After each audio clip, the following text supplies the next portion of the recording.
please subscribe and don't forget to press the bell icon to get notified whenever we upload a new video. The Nikkei absolutely flat, no real change in the dollar yen as well, given that the dollar was weak in yesterday's trading session. On Bank Nifty, perhaps you have to wait for 100-150 point dip if for any reason that comes. And you've got a beautiful, sacrosanct sort of support here, 25,050. Current year should be a very, very good year. Clear double-digit growth will be coming clearly. 10,550 it is. That's where it starts, 20 points higher. Index taking out 10,600, which is very near, would be the ending of this kind of correction. Biggest expense side is the content cost. So there we had been successful in bringing some synergy. On the street, people are very much expecting to see a 66 rupees to a dollar shortly. The market is not doing very much at all. It's been that way since the morning. It's hardly changed. I mean, 3-point change. 10,525 is what we've got. So that was the day so far. Once again, buying the dips has worked in this market. This is Closing Bell. I'm Anuj, and with me is Surabhi. Hi, Surabhi. Good afternoon. Good afternoon, Anuj. So, as you're saying, overall, if you see the index, it looks like a flattish day. But the fact that we managed to sort of hold and build from that dip, does that mean that this uptrend is intact? The buy on dips has worked twice today. First, the market gave you at first 5 minutes of trade a dip. That's been bought. And then after that, there was one intraday dip. Post 130, that's been bought. Anecdotally, when there's a buying which happens at 130, normally markets tend to end at the day's high. That happens. Let's see if that happens or not. 2 or 3 points. Banks have recovered, which is interesting, especially ICICI Bank. IT is doing well again. There was intraday dip, especially in TCS. That's been bought into Surabhi and very strongly. So TCS has moved to high point of the day. So IT stocks have done well. And mid-caps through the day, it's okay. I mean, the advance decline has come out, but still managed to remain in favor of advances. And I think the gems and jewelry sector, tomorrow is Akshaya Tritiya. So I think the last hour could well belong to them. Normally, anecdotally, if you see, they always do that. So, Titan, PC Jeweler, all these kind of stocks are doing well, TBZ. So obviously, I think it's been a decent day. It all boils down to risk reward, Surabhi. So, this is not a market in which you're chasing momentum. But if you're buying dip because your stops are very close by, you are making money. So that way, I think traders should be happy today that they got the dip. And if they bought it, they made money. Absolutely. So right now, it's all going to the bulls. We've got an hour left. Let's get started with Closing Bell. This last hour of trade, then Ashwani Gujral and Mitesh Thakkar now join us with closing strategies. Good afternoon. Ashwani, been a very volatile day. I mean, you have also, intraday taken longs and shorts. So what's the call for last hour now, and what would be your individual stock-specific strategy? See, the message I'm getting is that if I'm a bear and I thought, 10,550, 560 is a strong level, I didn't get much purchase. And that being said, now the taking out of 10,550, 560, possibly now becomes a formality. So that way, even here, the selling pressure is not enough. And my sense is last hour you should probably remain long on Nifty, Bank Nifty, etc. And you could have intraday short covering, because chances are when the market dipped, there was strong shorts which came in, and chances are they will cover. Today, the currency has also failed to impact the market. So that just shows that the buying is stronger than people may have expected around these levels. So having said that, ICICI Bank is very interesting. Even when all banks went down, that one held on and now is closer to the highs of the day. So that's a buy with a stop of 286, target of 301. DHFL is having a second good day. So that's a buy with a stop of 582, target of 610. Incidentally, a lot of realty stocks are also moving up, like Godrej Industries, Oberoi Realty, etc. So this entire pocket is doing well. And Titan is again breaking out. That's a buy with a stop of 985, target of 1025. Yeah, this ICICI Bank looks interesting, Ashwani, right? I mean, it's now at what, 290, 192. It had that one big day. After that, some consolidation. You reckon it's moving up again from here, possibly towards the 300, 310 mark? See, what I like to see is how much did the stock correct in a correction. It didn't correct even $2. So, and we saw the other day in the papers that mutual funds are buying ICICI Bank as it fell. So my sense is, given that sort of strong buying, I think that strong buying continues and possibly will continue even in the future. So that way, I think a fresh move may be beginning on ICICI Bank. Okay, that's a call on ICICI Bank. Actually, a couple of these big banks have really fired for the bulls today, ICICI being one of them, HDFC Bank being the other one. But let's also bring in Mitesh into the conversation. Good afternoon, Mitesh. What's your reading, the manner in which the dip got bought? Would you, look at staying long for the last hour? And, of course, the stock ideas. Yeah, good afternoon. So I think we are trading on the long side. Very clearly, it's a shift of range. I'm still not very convinced that we've got into a very strong up move, but I think the range is now shifted to about 10,400 to broadly 10,580 to about 10,610. So I think that's the kind of upper boundary which I'm looking at. So for the time being, stay put, I think, on the long side. I have two buy calls right now. Petronet is a buy with a stop at 237, and I would look for targets of 253. A lot of hotel stocks are buzzing today, so Indian hotels appears to be restarting some kind of an uptrend. That's a buy with a stop at 140. Look for a short-term target of around 160. Okay, the stock that's surging now actually is PC Jeweler. Pull out the intraday chart on that stock. That's moved to the high point of the day. All the gems and jewelry stocks are doing well. Apart from that, NIIT Tech, I mean, what can you just say about this stock? Keeps making new highs. So 934 now on that stock, and a couple of others also moving up. Nestle, where we had that CLSA price up move, that stock is making highs of the day. Just pull out the intraday chart of Nestle as well, and that stock up about 3%. Anand Tandon is with us on the show.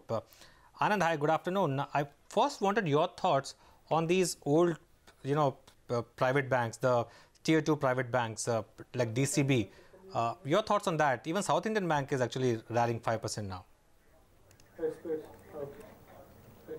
Well, at least DCB's numbers, which I managed to see, were quite good.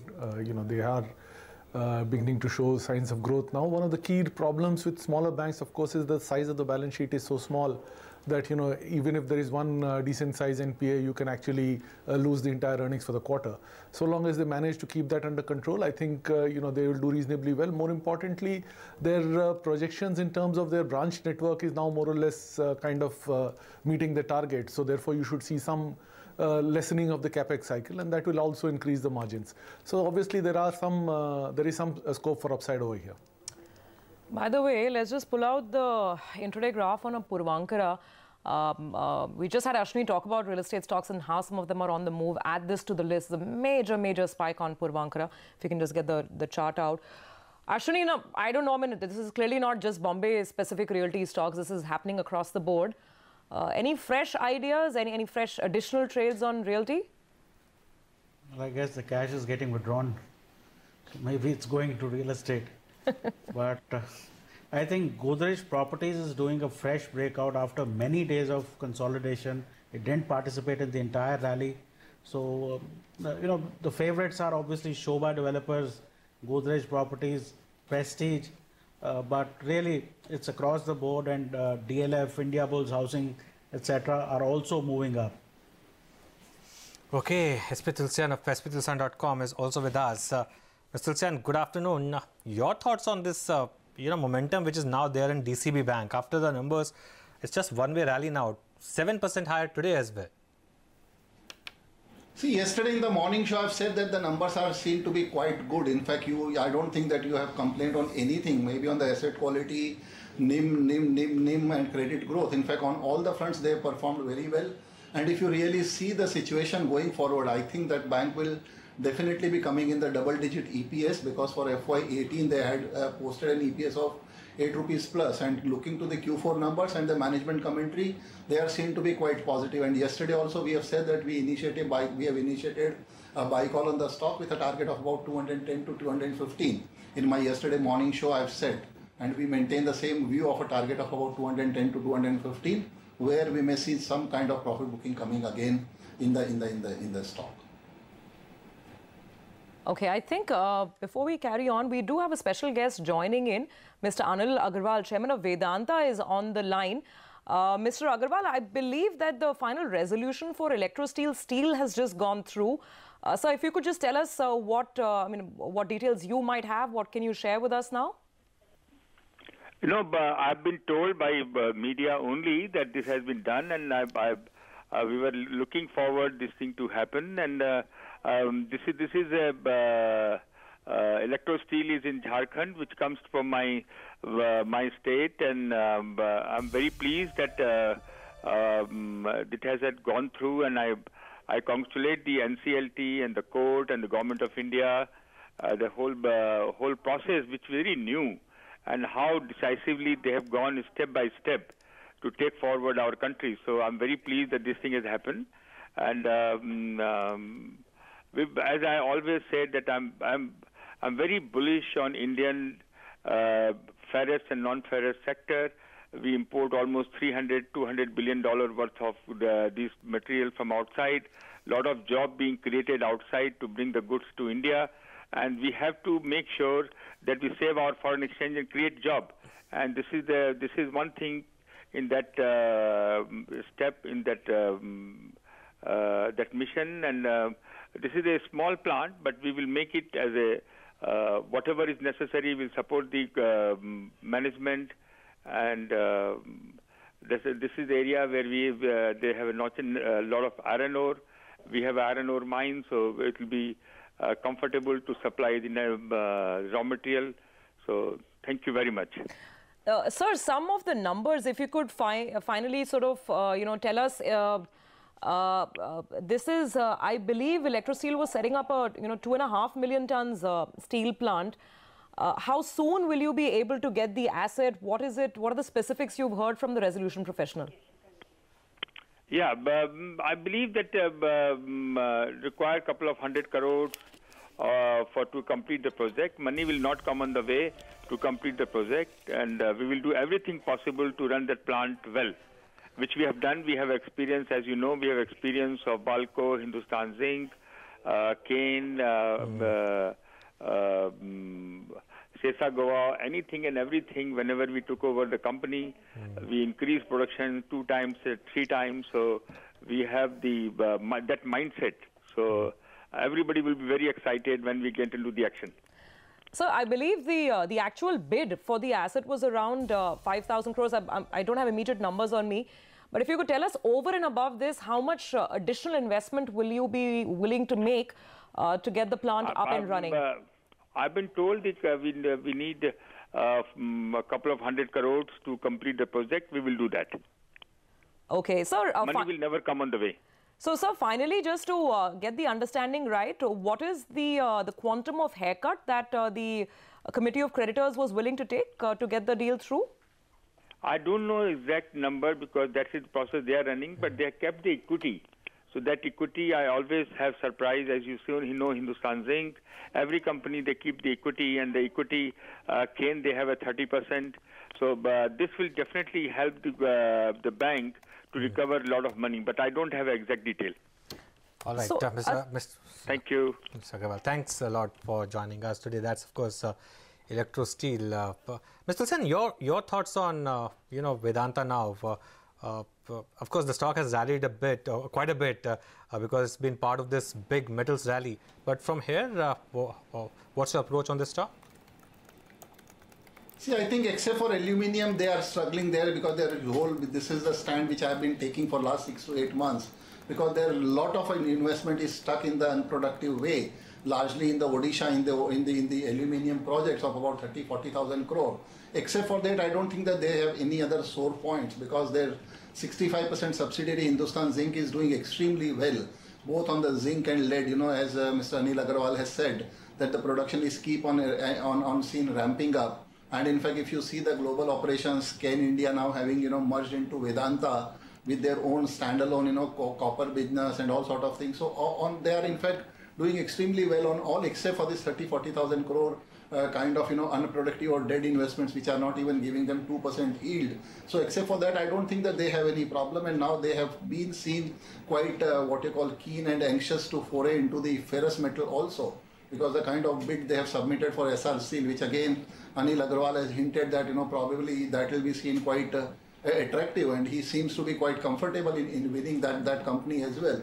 So yes, and rightly so, that if a Vedanta Group company is coming into ferrous, they will not remain contented with a capacity of 2.5 million ton in the form of Electro Steel steels, because definitely they will be eyeing for a capacity of 15 to 20 million tons, equal to the size of maybe Steel Authority, JSW Steel, kind of stocks, or maybe in the league of Tata Steel.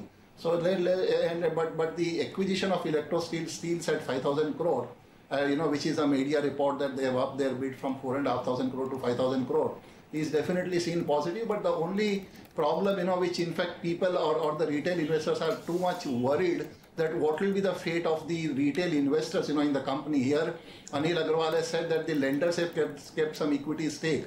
But we as a media and as an analyst must protect the interests of the retail investors also, and must try to find out that what has been left for the retail investors, the existing investors, whether they are getting any shares in the new company under the new management or not. Because everyone is talking only of the new acquirer and the lenders. Nobody is talking of, because they are genuinely the investors in all these debt-ridden companies, whether you talk of Bhushan Steel or Electro Steels.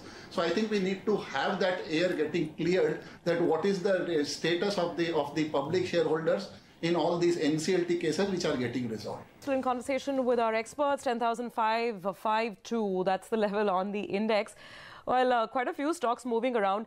Mr. Tulsian, I want to ask you about a lot of these jewelry stocks that are excited, obviously, because tomorrow is Akshaya Tritiya. Barring Titan, is there anything else that you would even consider looking at now? See, I don't think that I will be taking a call on any of this, because generally you always see this kind of euphoria getting created ahead of the event, whether it is Dhanteras or it is Akshaya Tritiya. And even we are not even keeping the positive view or maybe an investment view at the current levels on Titan also. In fact, maybe, for the last 2 days we have been checking with few of the, the jewelry buyers, obviously the ladies and all that.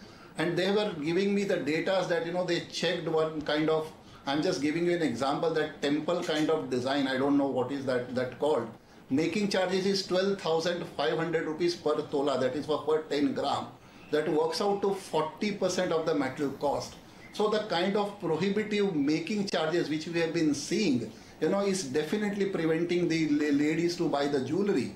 And that's the reason, in fact, the shift is happening in maybe the imitation jewelry kind of things. It is only the need-based or, maybe the event-based purchases are now being made. In fact, people or the prudent ladies, or I would say that those who have all been very crazy for buying the jewelry, they say that if you rotate your jewelry 3 times, you have lost the entire metal value. So this is kind of things which awareness is spreading, and I think that once that percolates, you will definitely be having problems in sales. I'm not saying that Titan will be having that kind of problem because of the shift taking people, from other jewelers to Titan. But even at the current valuations, I don't think that we will be taking a call on any of the jewelry stocks merely based on the anticipation of the good sales to be seen on Akshaya Tritiya tomorrow. Okay, fair point.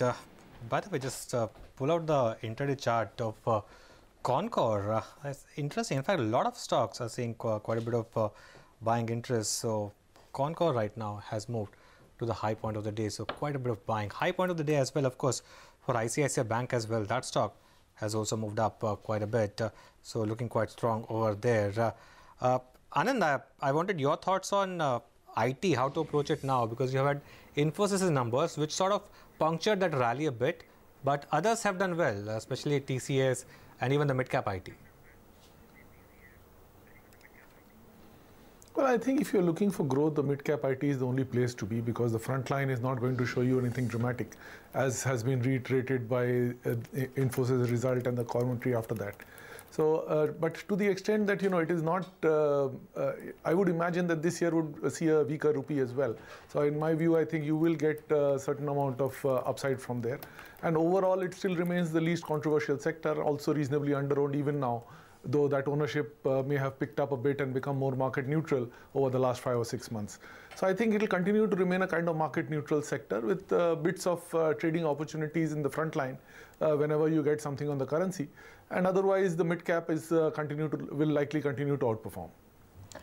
Okay, fair enough. On that note, let's get some more trading ideas going now. Sandeep Bagle is joining in. Sandeep, it's a good afternoon actually, if you're picking the right stocks and quite a rally from the lows. Your ideas?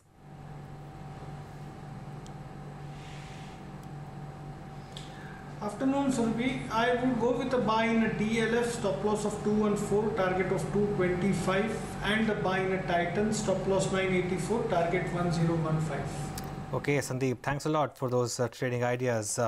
By the way, a lot of stocks surging today. It's been really a mid-cap specific day, and if you pull out the intraday chart, for example, of Berger Paints, not exactly a mid-cap, obviously by any stretch of imagination, but just see the intraday chart on that stock right now at 277.1. I think intraday we had Kansai and Nerolac make a move.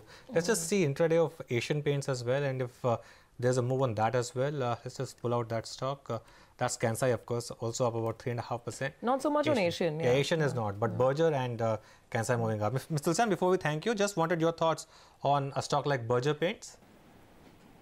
See, in fact, all the paint stocks are really looking quite good. Maybe Asian Paints, if not moving today, we have seen them moving in the last couple of days. But it is very strange, sometimes we take a call that if the crude are rising, then they are seen to be quite negative for the paint stocks, but it is not seen happening in this way. So maybe because of this mechanical analysis that, aviation and paint are always victim of the rising crude prices are not seen happening, because we have been seeing all these paint companies, probably paint is the only sector having posted a growth of CAGR of 20% on top line for the last 2 decades. And I think that the kind of housing and the kind of infrastructure and all those things are seen, they will continue to have those kind of things, and with their margins seen intact. And obviously, if you have that kind of volume growth, you will always be seen beneficiary. And again, in the listed space, there are not more than 5 listed paint stocks available. So obviously, keeping positive view on all, whether it is Kansai Nerolac, Berger Paints or Asian Paints.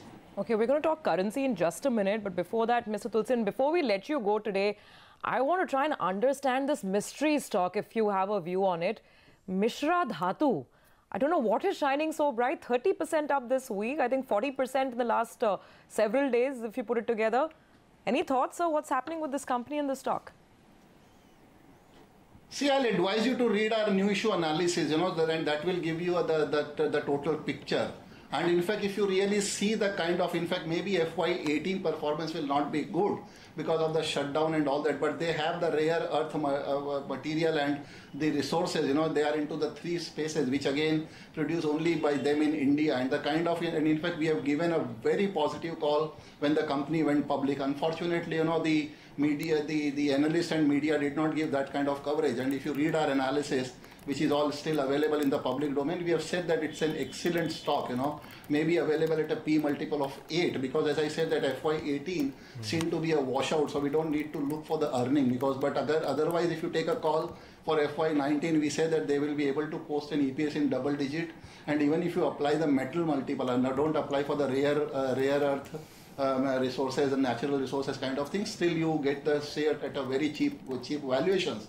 Because I think that company went public at 90 rupees. But looking to the rise which you have seen in the share price, probably seen largely due to the speculative and technical factors also, because issue was undersubscribed and some prudent investors must have acquired the shares, and that's making the share to move so much up. But definitely now at the current level, we don't advise buying fresh in the stock. Okay, Mr. Tulsian, thanks a lot for joining us today. We'll talk to you tomorrow, of course. Our newsmaker today is the currency, as the rupee has fallen to a fresh 7-month low. Pradeep Khanna, Managing Director and Head of Trading at HSBC, now joins us. Pradeep, hi, good afternoon. What do you think is happening here in the currency market? Because for a while, rupee was among the more resilient currencies. Over the last 3 or 4 days, we have seen a bit of a one-way move. Hi, good afternoon. See, I don't actually think that there is anything, very surprising, and it's also not been a huge move. I think maybe close to 1% or so. I think if we look at it and just try to understand it in terms of, balance of payments situation, I think we are now in a deficit balance of payment situation, and that is likely to play out in terms of relatively how the currency will trade compared to other currencies. I think that is broadly it. Within, the overall balance of payment situation, you will always have periods in the year where there will be bunching of flows which will be supportive for the rupee or, slightly adverse. And probably after February, March, which are typically seasonally very good for the rupee, we are now into, the next quarter, April, May, where typically the rupee tends to be a little bit weak. So in that case, Pradeep, all things being equal, what's the range that you would expect on the currency? And this with the assumption that we don't see a further spiral up in crude prices. Yeah, well, I think forecasting ranges is always a little hazardous. Having said that, I will say, if I look at it from last year's situation, most currencies are slightly stronger against the US dollar than where they were in the second half of last year. And the weakest that the rupee traded last year was, somewhere around 65, 80, 90, a little bit below 66. So that is just a reference point. Having said that, clearly our trade deficit, current account deficit is significantly wider now than it was last year. And that is playing out. So, I would hazard a guess as anywhere between 65 half, 65 quarter, 65 half on the downside to 66 or maybe another % above that on the upside as a probable range for the moment.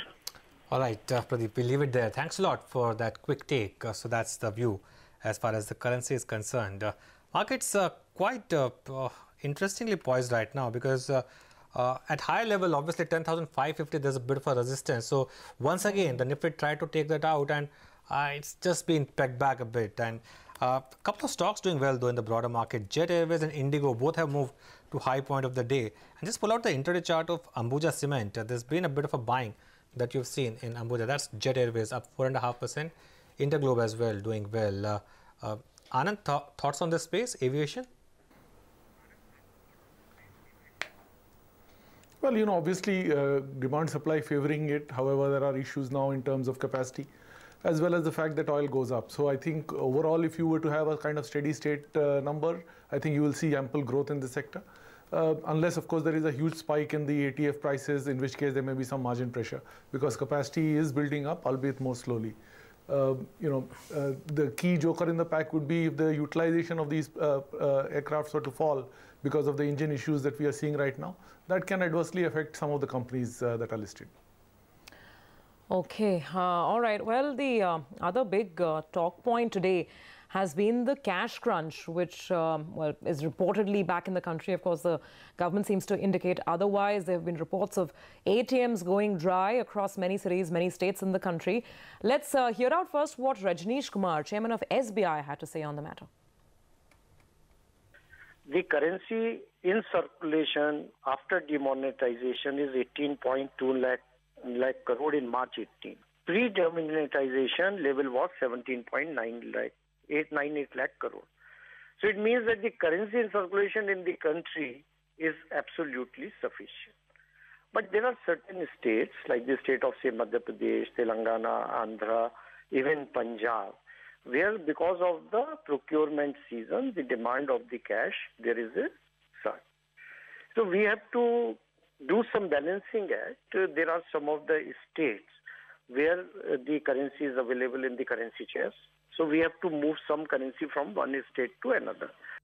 A volatile day today in a band, of course, but the Nifty is once again at 10,550 and the mid caps have done well.